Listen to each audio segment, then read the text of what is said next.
Bonjour mes belles âmes vierges, nous voici dans le tirage Amour pour la Saint-Valentin. Alors voyons d'abord ce que la Saint-Valentin vous envoie comme message.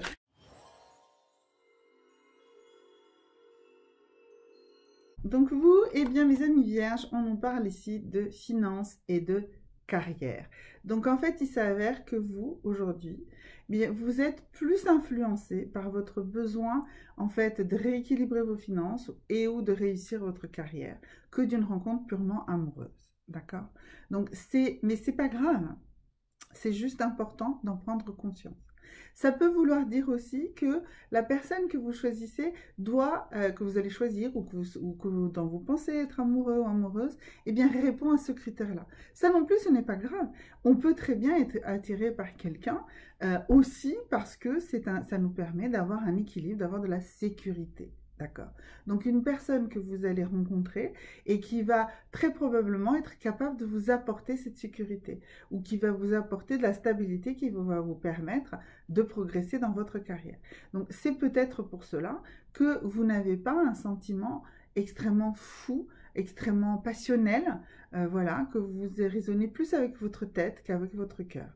Ça peut aussi être un socle extrêmement intéressant pour une relation amoureuse, mes amis vierges.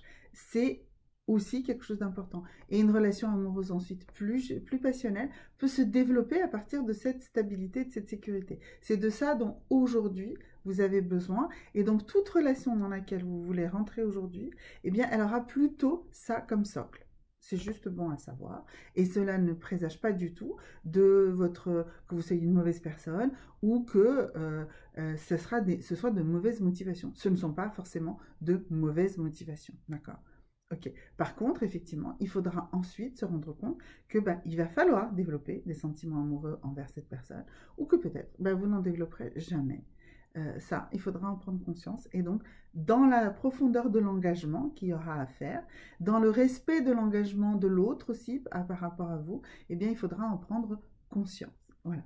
Alors maintenant, nous allons regarder ici sur les chakras. Quel est le chakra qui va vous permettre justement de vous rééquilibrer et de vous permettre d'aborder cette relation sous des auspices les plus positifs possibles et surtout de vous rendre cette impression de sécurité dont vous avez besoin.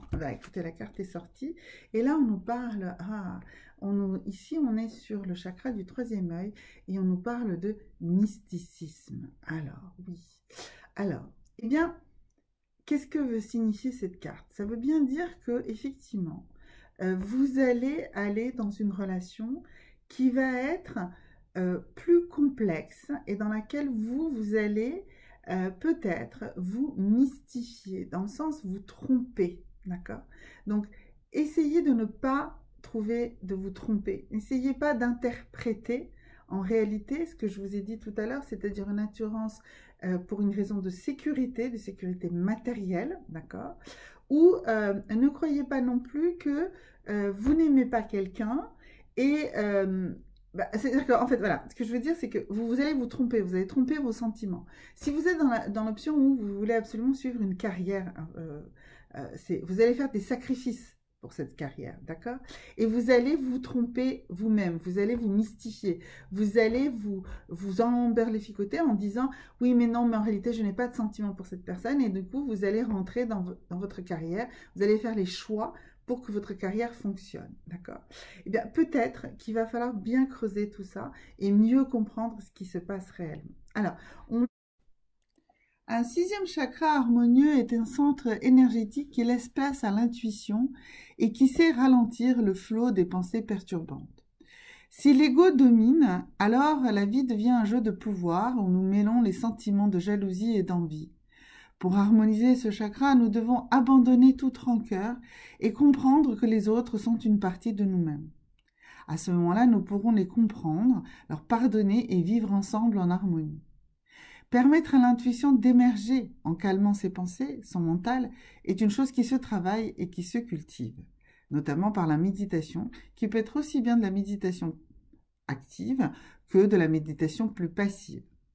Un chakra frontal harmonieux donne une acuité de perception et de jugement qui permettent d'être toujours au bon endroit et au bon moment. Nous sommes en mesure de changer notre façon de voir et donc de changer notre vie, de construire notre futur au présent. Nos expériences faciles ou difficiles deviennent alors source de sagesse. Un 6e chakra est équilibré lorsqu'on laisse aussi régulièrement que possible reposer notre mental. La clarté de l'esprit, la capacité de concentration, la conscience de l'énergie, l'altruisme, l'intuition et la prémonition font partie des qualités apportées à un développement harmonieux de ce chakra. Cela va améliorer notre vision intérieure et nous donner accès à tous les plans subtils de la réalité.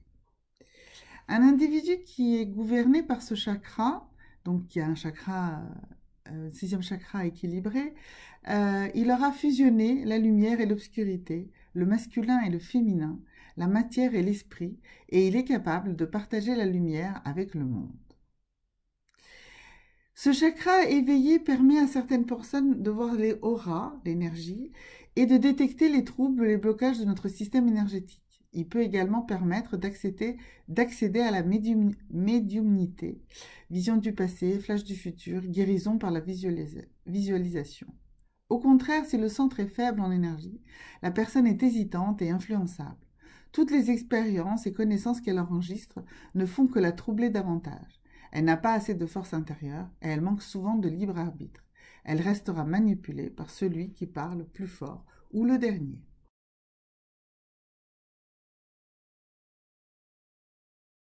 On va d'abord interpréter des rêves par rapport à ça. Parce que si vous êtes vraiment, et c'est évident, dans cette idée de je me trompe moi-même, c'est-à-dire que je me raconte des bobards, voilà, eh bien il va falloir que vous compreniez quels sont vos vrais sentiments vers l'autre personne et comment vous allez gérer ça, comment vous allez prendre conscience. Il faut peut-être lui communiquer, il faut lui dire, voilà, je ne suis pas capable aujourd'hui d'avoir une relation avec toi parce que cette relation, dans mon idée, dans mon esprit, m'empêcherait de réussir correctement ma carrière. Ok? Alors, pour savoir si vous vous trompez et à quel point vous vous trompez, d'accord? À quel point est-ce que vous êtes, donc on avait défini quand même 2 choses, c'est que c'est vraiment l'obsession, c'est la sécurité, d'accord? Donc, pour comprendre si la personne que vous allez rencontrer va vous apporter de la sécurité, d'accord? Eh bien, il faut la visualiser, cette personne. Donc, pour vérifier si cette personne va vous sécuriser. Et donc, si vous rêvez de bagages, d'accord? Vous la visualisez donc avant de vous endormir. Et si vous arrivez à vous souvenir de votre rêve, et si dans ce rêve, vous avez rêvé de bagages. Donc, les bagages dont vous rêvez suggèrent des habitudes, des attitudes, des plaisirs, des déplaisirs, des nostalgies que vous véhiculez avec vous, peut-être sans même le savoir. Le rêve se rapporte aussi aux souvenirs anciens qui subsistent en vous ou aux choses que vous appréciez. Bien entendu, un bagage peut symboliser un départ, un voyage. Donc, si vous avez rêvé de ça avec cette personne, ça veut dire que vous pensez que cette personne peut vous aider, d'accord? Elle peut être quelqu'un qui va vous apporter de la sécurité matérielle, mais c'est quelqu'un qui va falloir qu'il porte vos bagages. Ça veut dire que c'est quelqu'un qui doit vous suivre. Ça veut dire que c'est vous qui allez impacter les choses. Cette personne doit vous donner un maximum de choses, un maximum de soutien. Ok, voilà. C'est ce que vous attendez de cette personne et c'est ça qu'il va falloir lui dire à cœur ouvert lors de la Saint-Valentin avant de prendre une décision si vous vous engagez plus loin ou pas. Ok. Alors maintenant la deuxième possibilité. Donc vous avez toujours rêvé de quelqu'un et là vous avez rêvé le rêve sur la natation. Le mouvement de la nage représente la capacité de faire face à vos sentiments et à vos énergies internes.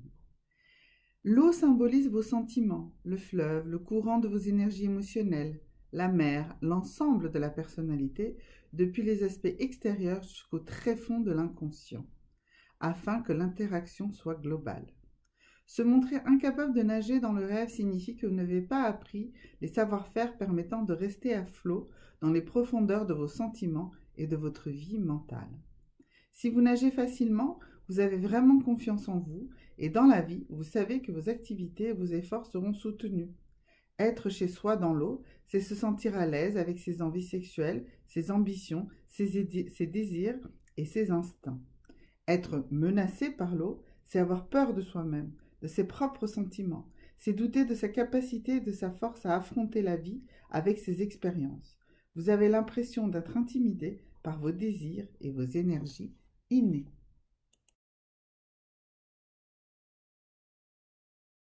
Vous avez l'impression d'être intimidé par vos désirs et vos énergies innées. Ça veut dire qu'il va falloir vraiment beaucoup vous poser beaucoup de questions et que vous vous débattez, que vous vous posez beaucoup de questions et que c'est pas résolu dans votre tête si vous voulez ou pas sacrifier ou pas tout ça à cette personne. D'accord ? Et pour la troisième possibilité de rêve, donc pareil, vous visualisez cette personne et vous rêvez et vous essayez de vous souvenir de votre rêve. Et là, si vous avez rêvé de dents, alors les dents représentent votre mordant, votre efficacité ou votre pouvoir dans la vie, de même que des remarques incisives ou des paroles acerbes. Elles incarnent votre capacité de tourner et retourner un problème pour réfléchir et essayer d'en trouver une solution. Si vous rêvez que vos dents tombent, c'est là le symbole d'un vide existant dans votre vie, comme celui laissé par la disparition d'une personne aimée. Les dents manquantes suggèrent le vieillissement ou la peur de ce processus. Donc, dans ce cas-là, ça veut dire que la personne avec laquelle vous vous attachez, eh bien, vous voulez en fait qu'elle vous accompagne, C'est un peu comme la personne des bagages tout à l'heure, mais en fait, vous allez vous y attacher pour pas être seul, pour pas être dans la solitude. La première personne c'était plutôt quelqu'un dont vous attendiez le soutien, et là, c'est plutôt une personne dont vous attendez tout simplement la présence sur du long terme et une sécurité, mais pour ne pas vous sentir seul. Donc en fait, on a vu ici que vraiment c'était cette carte du mysticisme, mais dans le mysticisme, dans le centre de se mystifier, se tromper soi-même. Donc faites très attention, parce que vous n'êtes pas en réalité dans la parfaite bonne disposition en fait pour partir dans une relation amoureuse sur des bases purement d'amour inconditionnel. Voilà, vous mettez beaucoup de conditions à cet amour. Alors, nous sommes également ici dans le 6e chakra, le chakra du 3e œil, et du coup, c'est celui-là qu'il faut rééquilibrer. Et pour cela, il vous faut une pierre. Il vous faut une pierre vraiment pour rééquilibrer ce chakra. Donc, pour ça, il nous faut une pierre bleue. Bleu qui ouvre vraiment ce chakra. Alors, avec quoi nous allons travailler? Bien sûr, ce sera une sodalite pour vous. Ce sera la pierre qui vous ouvrira totalement le 3e œil. Donc, cette sodalite, c'est vraiment la pierre idéale pour arrêter de vous mystifier, pour ouvrir totalement votre 3e œil, pour arrêter de mettre cette voile symbolise de la compréhension, autant de nous-mêmes que du monde entier. Elle symbolise également la vision de nouveaux schémas et de la clarification au niveau du mental. Elle permet de développer l'environnement cérébral, que ce soit dans la pensée ou dans la logique. C'est une pierre d'humilité. Elle offre à ce moment-là la fidélité, mais aussi le courage. Cette pierre va stopper les craintes et les peurs. Elle connaît des vertus similaires à la pierre du lapis-lazuli, mais elle est plus puissante. Elle permet de développer la logique, elle capte de manière totalement rationnelle la pensée, elle favorise de ce fait la médiumnité. Si votre sodalite a des veines plutôt blanches, elle sera plus apte à recevoir la lumière et vous la transmettre. Et les parties plus sombres vont, quant à elles, avoir une protection pour lutter contre les énergies négatives. Elle vous permet de fuir le mal. La sodalite va apaiser votre esprit et faciliter votre communication et votre créativité.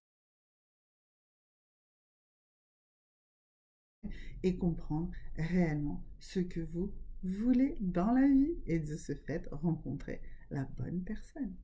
Merci beaucoup et à très bientôt.